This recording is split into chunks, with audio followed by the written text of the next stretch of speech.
Pip, gue mengutip quotes. Kutipan nih bisa dipotong di Mengutip TikTok quotes nih. Ayo. dari pelatih terkenal, bukan dari gue nih Pip. Oke. Melatih pemain bintang tuh gampang Pip. Yang susah itu melatih pemain yang merasa dirinya bintang.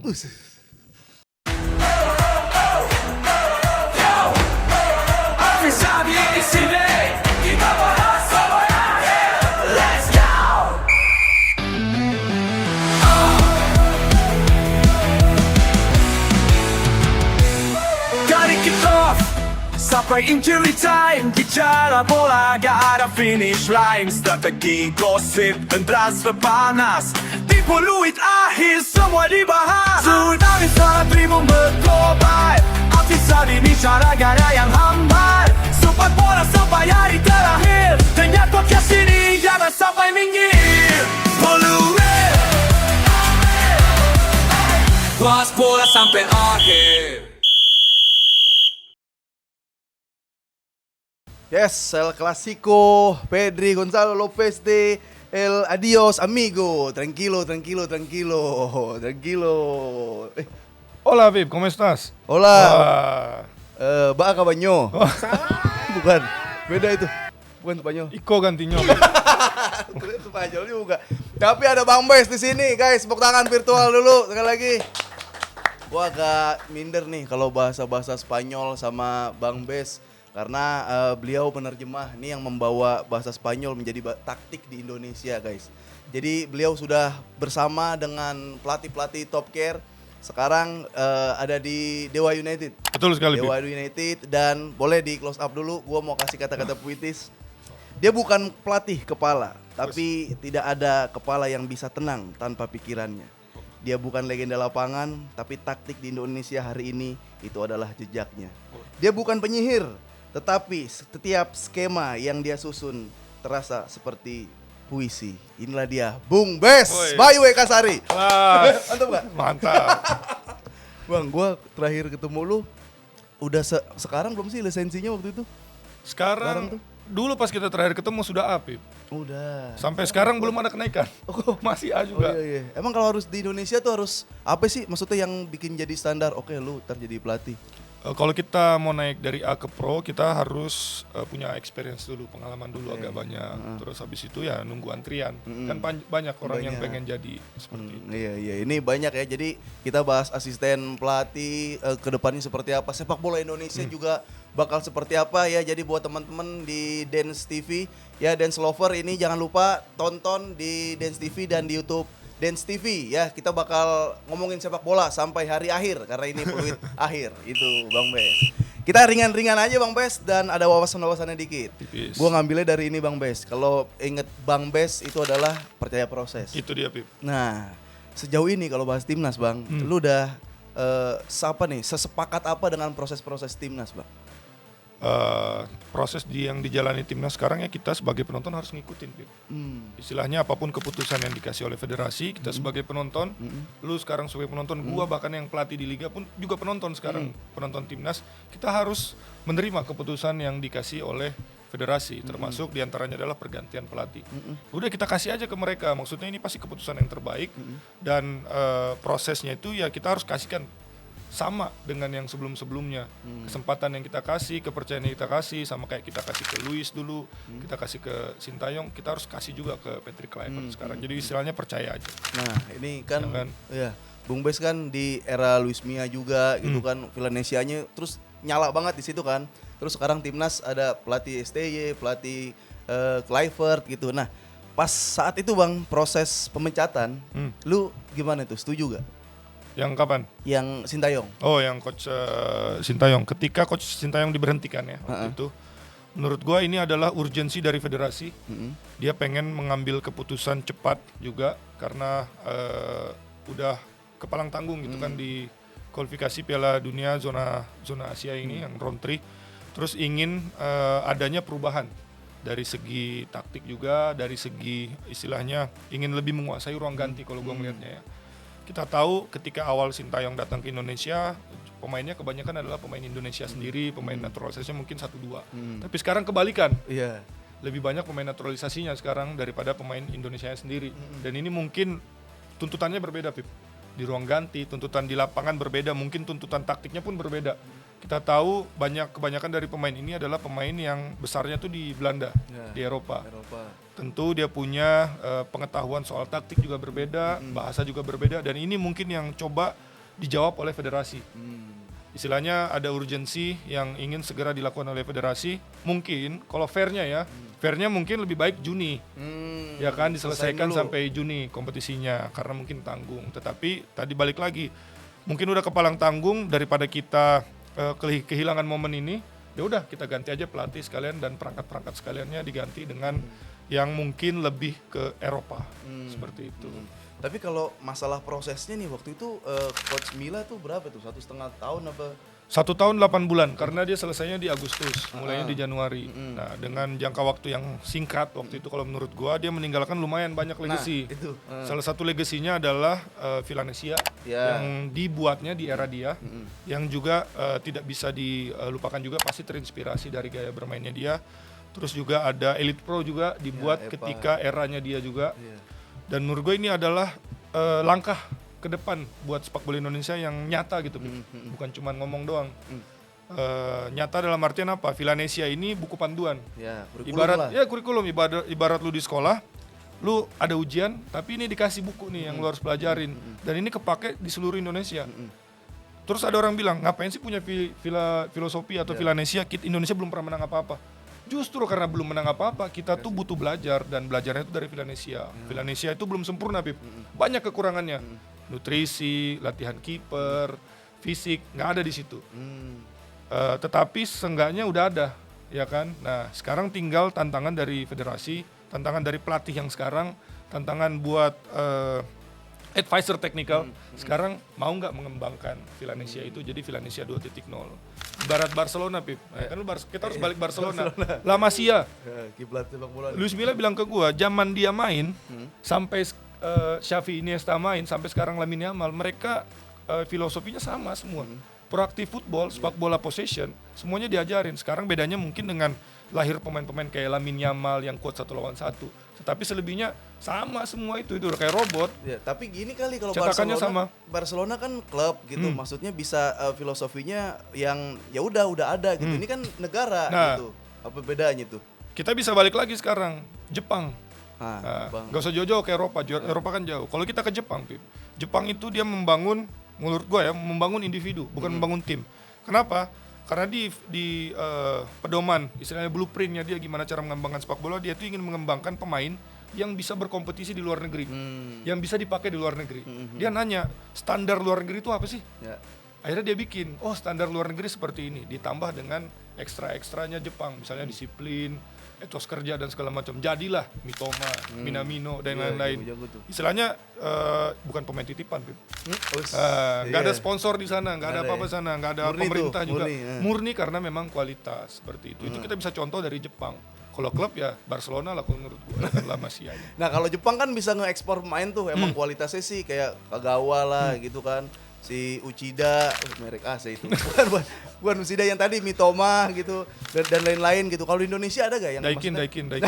Wah, Thailand tapi yang Thailand yang dingin. Kalau di Indonesia ada gak yang sampai diekspornya tuh kayak mentereng kira-kira bener-bener? Ada. Ini yang menurut gua juga kita bangga, Pit. Patut bangga di FIFA Matchday yang terakhir. Ada nama-nama seperti Rizky Ridho, Marcelino yang di situ menghiasi line up tim nasional di tengah gelombang naturalisasi yang besar, ya kan. Tetap mereka masih diandalkan, tetap mereka juga yang jadi penentu waktu itu. Nah, ini membuktikan bahwa SSB-nya si Rizky Ridho atau akademinya Persebaya Surabaya ini patut kita acungi jempol juga. Karena bisa mengembangkan seorang Rizky Ridho yang akhirnya bisa berkompetisi gitu loh di level tim nasional Indonesia. Terus balik lagi, siapa lagi? Marcelino, sama Persebaya Surabaya juga. Sekarang kemarin debut bersama Oxford, ya kan, bersama Ole.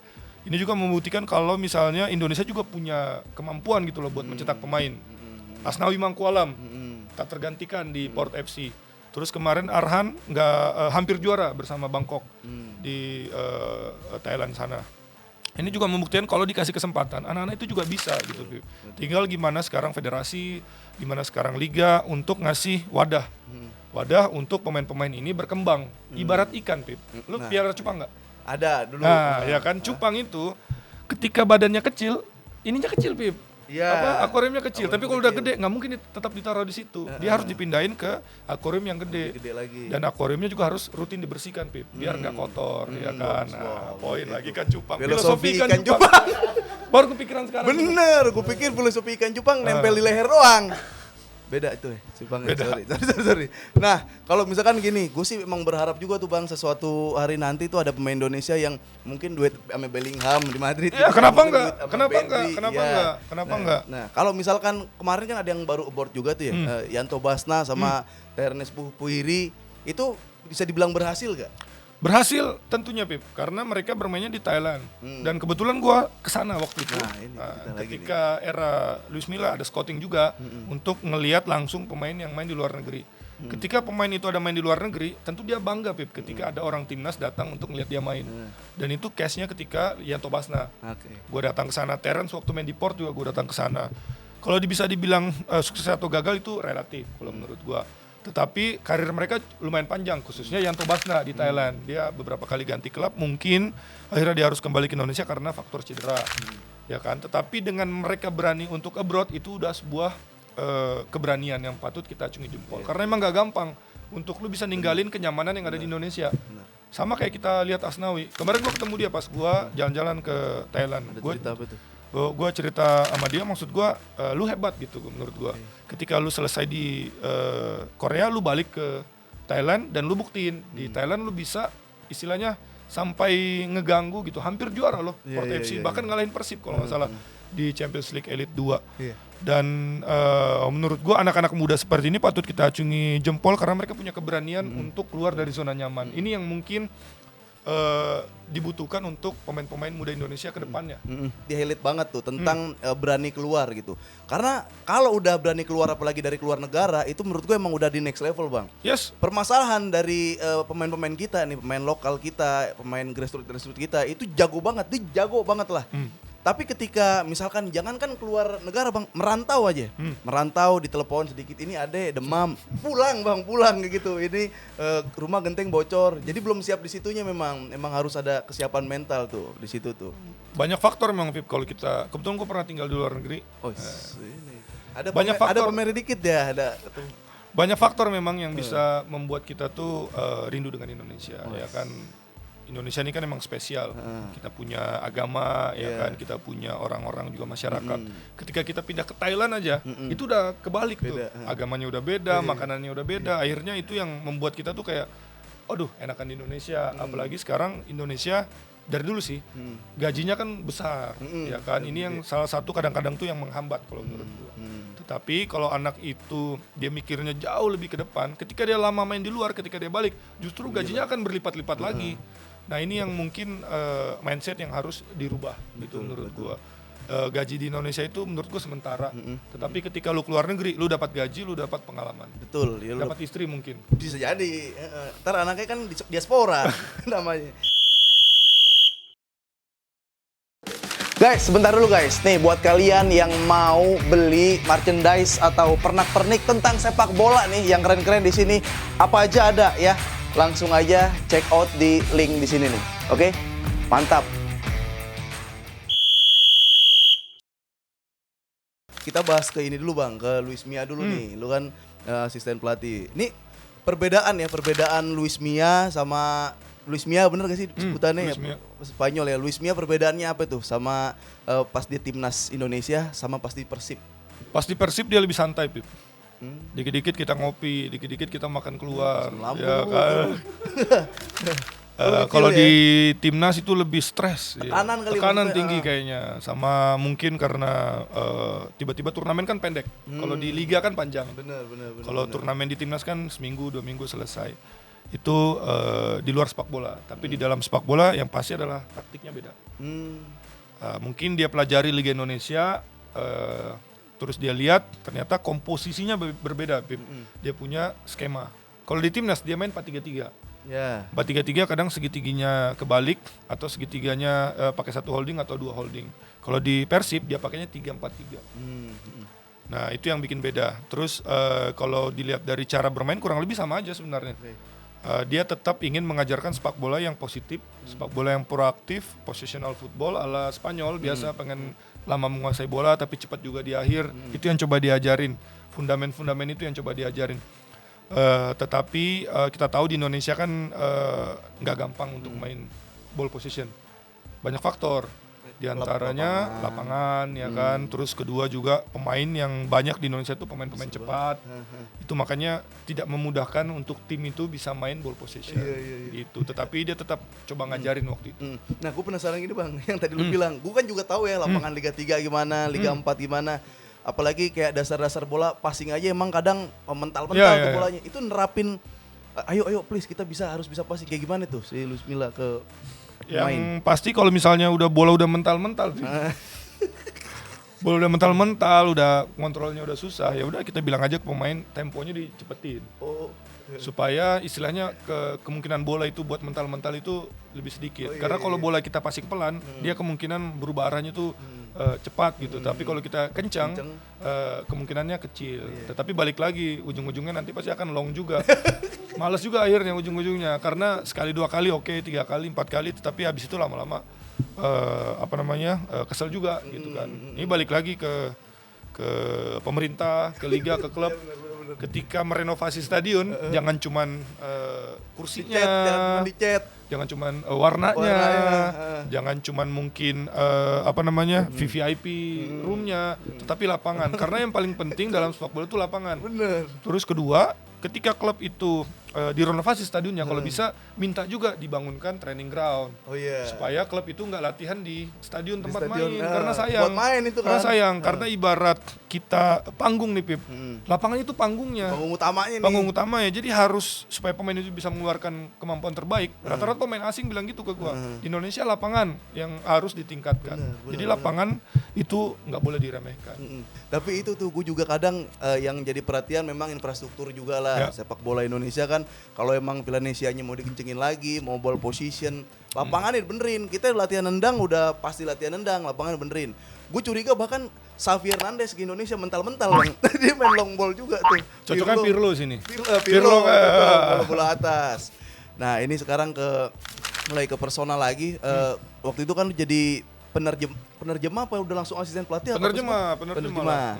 Nah, itu ada hal yang ini gak sih kayak, wah nih gara-gara lu ngeliat Luis Milla kayak gue mau serius deh. Sekarang kan ngambil lisensi ya udah A+ lah kayak gitu. Ada gak momen-momen kayak gitu? Pertama masuk jadi kerja di bola itu sebenarnya awalnya Pip, penonton dulu Pip. 2016 kita nonton, gue ke stadion, nyari tiket nggak dapat, akhirnya beli lewat calo, harganya mahal, tetap disuruh naik pagar. Ya kan, zaman dulu susahnya gitu. Setelah itu gue ngeliat, wah mereka semua jadi kerja di bola nih. Gue ngeliat orang-orang di TV apa semuanya, kenapa nggak gue gitu kan. Waktu itu gue masih kerja kantoran 9 to 5, wah berat. Tinggal di Tangerang, kerja di Jakarta. Naik semua jenis transportasi, mulai dari kereta, bus, ojek, semua dinaikin. Yang penting sampai kantor. Nyampe kantor capek, pengen pulang, tapi masih lama, masih jam 5. Rutinitas. Akhirnya gue mikir, kerjaan apa nih yang bisa bikin gue nyaman? Ya kan, bisa bikin gue tuh produktif. Kerja yang gue sukain, apa? Bola. Nah, ya kan, dari situ gue ngeliat ada Luis Milla waktu itu datang ke Indonesia, diterjemahin sama orang asing, Pip. Gue bilang, wah, pertama yang kerja udah orang asing, terus kedua nerjemahinnya ke bahasa Inggris. 2 kali keselnya kan. Terus akhirnya gue mikir kenapa nggak gue. Nah, dari situ gue punya ide buat ngelamar. Ketika gue diterima kerja di PSSI, sombong. Gue ngerasa gue udah paham bola. Udah dari kecil udah nonton bola ya kan. Udah merasa ngerti, wah bola apa sih. Paling dari bawah ke depan cetak gol udah selesai. Tapi ternyata ketika benar-benar terjun, wah jauh Pip, nol besar. Mungkin 1% pun nggak ada pengetahuan bola. Karena memang Luis Milla bilang sepak bola itu benar-benar kompleks, nggak gampang. Dari orang lihatnya cuma 11 lawan 11 pas hari pertandingan, padahal persiapan menuju itu tuh panjang banget. Istilahnya mempersiapin makan, hotel, latihan pun kita harus pikirin. Latihan hari ini nggak bisa sama dengan latihan besokannya. Latihan habis tanding sama latihan sebelum tanding beda. Jadi istilahnya prosesnya panjang gitulah buat jadi sampai gua sekarang ini sampai jadi pelatih. Nah, itu semua berkat Luis juga. Iya. Dia ngasih kesempatan. Tapi gue setiap ketemu lu bang, lu pasti kayak nulis sesuatu gitu. Lu Oh pasti, tadi lihat juga. Iya nggak di sini doang, di Iya. pertemuan-pertemuan sebelumnya juga. Nah itu kan lu bilang kalau kerja kantoran ribet atau capek, kayaknya lu juga pusing ngeliat tulisan. Tapi ini karena sepak bola Pip, enjoy Pip, Oh. passion. Jadi tanpa disuruh pun gue kerjain. Maka tadi pas kita ketemu di situ, gue udah nyoret-nyoret.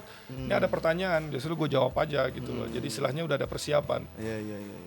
Udah ini tuh ya pola latihan tuh ya. Dia pola latihan. sebelum Jadi match sama sebelum- kadang-kadang sebelum perang tuh kita udah tahu ya, gimana caranya nih biar bisa menang. Ya, oke. Lu kan awalnya tadi Bang, awalnya nonton bola dulu, akhirnya ngelihat penerjemah bahasa asing. Nah, nih Bang, ketika lu awal-awal kan mulai kayak wah ngelihat dulu, nonton dulu, terus jadi penerjemah dan sekarang akhirnya tuh lo langsung ke Liga 1 nih. Ya. Ya kan udah benar-benar berkecimpung tuh. Terus gimana nih? Yang lu lihat apa nih? Oh tentunya banyak perkembangan Vip. Kita nggak bisa bilang Liga Indonesia atau sepak bola Indonesia stuck, jelek segala macam. Itu orang-orang yang berpikiran negatif. Iya. Kalau bisa kita tuh positif aja. Ibarat gelas nih Pip. Ini udah gue minum. ibarat Ada lagi. airnya nih. Iya. Lu ngelihatnya ini setengah keisi apa setengah full. Kalau gue ngelihatnya setengah keisi. Oh, Jadi kita harus berpikir positif terus. bagus nih. Sama kayak di Liga Indonesia, orang banyak bilang wasit ini apa. Kemarin juga gue ngeliat ada pemain asing yang posting Indonesia bukan tempat buat apa kerja apa segala macam buat main bola, tapi buat nyari duit. Come on, lu kan orang asing gitu kan. Kita butuh contoh dari lu, istilahnya lebih bijak lagi pakai media sosial. Kalau bisa ada hal yang positif itu dikampanyekan. Kalau yang diangkat yang negatif-negatif itu. jangan dipanas-panasin yang lain.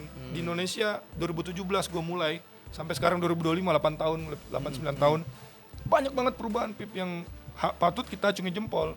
Bahkan infrastruktur yang tadi kita bilang masih cuman bangkunya, cuman dicat, paling nggak udah ada gitu. Iya benar. Paling nggak ada sedikit. Terus kita lihat juga ada apa? VAR. Siapa yang sangka VAR bakal datang ke Indonesia? Benar. Ya kan gak ada yang bakal sangka. Wasit sekarang juga udah mulai bagus, makin muda-muda gue ngelihat. Terus istilahnya pengadil di lapangan udah mulai bagus. Pelatih-pelatih sekarang udah harus punya lisensi. Sekolah pelatih sekarang banyak. Ada Villanesia yang tadi, ada Elite Pro Academy yang bisa tempat buat anak 17, 20 sama yang seterusnya bisa main. Istilahnya banyak banget potensi. Banyak yang udah dilakuin dan udah semakin baik lah sepak bola Indonesia. Jadi jangan khawatir buat kaum-kaum pesimis di luar sana. Sepak bola Indonesia sekarang sedang di jalan yang tepat. Lambat tetapi ya jalan gitu loh. Percaya proses sih. Iya, prosesnya jalan gitu loh. Jadi kita tuh jangan terjebak dengan pergantian pelatih asing, polemik-polemik itu loh. Jebak Pip. gimana maksud? Kan dibahas terus. Lu aja masih tanya tadi. Iya kan? Ngobrol dulu. Iya, gitu. Maksudnya iya. kita tuh jangan terjebak dengan pergantian Langsung move on pelatih. berarti. Langsung harus. Apakah lebih bagus pelatih sebelumnya? Apakah lebih bagus pelatih? Udah jangan dibahas lagi. PSSI udah putuskan dan itu keputusan yang terbaik menurut federasi. Kita sebagai penonton, penikmat ya kita ngikutin lah. Kalau ada hal negatif ya kita catat. Kalau ada hal positif ya kita kasih tahu gitu loh ke federasi.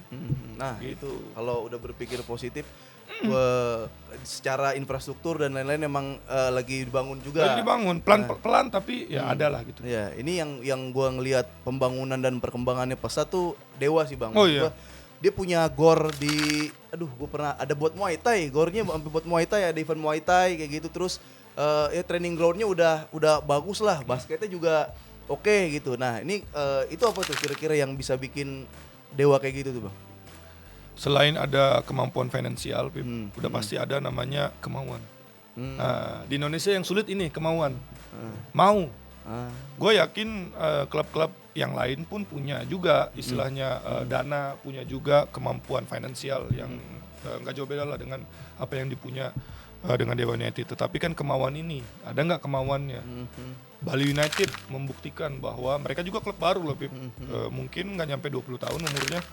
Terus mereka udah punya training ground dan standarnya itu benar-benar sering dipakai sama klub-klub luar atau negara-negara luar yang lagi ke Indonesia. Dan ini membuktikan bahwa sebenarnya bisa gitu loh. Terus ada lagi klub lebih muda lagi di Tangerang, Dewa United juga membuat hal yang sama dengan training ground. Jadi kalau misalnya teman-teman lihat ketika Dewa main nih, kadang-kadang kita menang, Pip. Kadang-kadang kita kalah juga. Namanya sepak bola. Barca pun sama, Pip. Ya. Era Pep pun zaman dulu sebagus itu ada kalahnya juga, ya kan? Tetapi untuk bisa terus menang, untuk bisa main bagus itu dimulai dari lapangan latihan. Dan lapangan latihan itu bisa dipunya dengan membangun infrastruktur. Dan menurut gue itu jadi salah satu kebutuhan premier lah.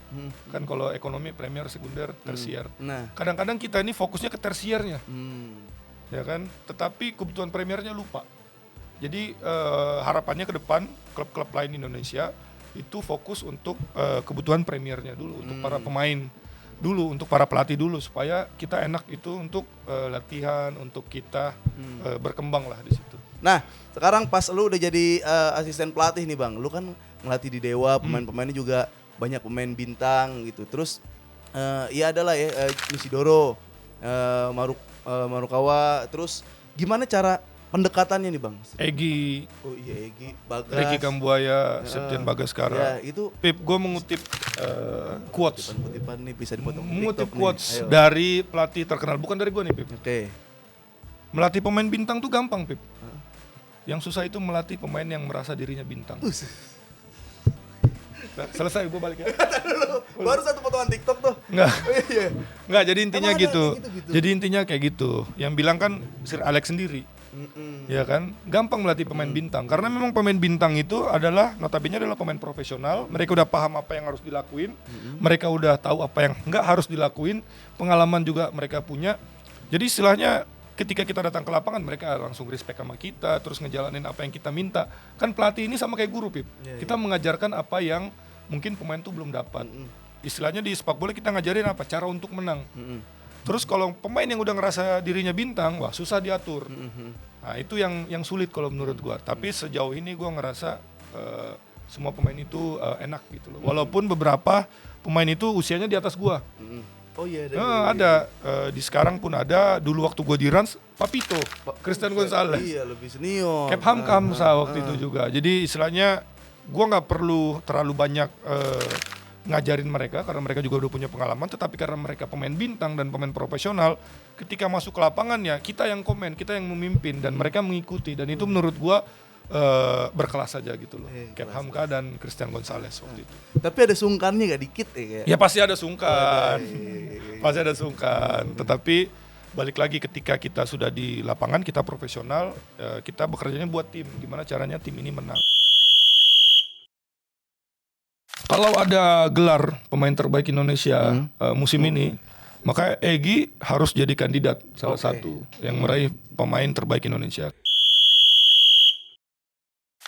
Halo semuanya, jangan lupa nonton Peluit Akhir bareng gua Afif Safi. Dan kalau kalian mau nonton selengkapnya, langsung aja download Dance Go. Segera, langsung di-download tuh. Kalian pasti gak bakal nyesel karena masih banyak konten-konten yang seru lainnya. Oke?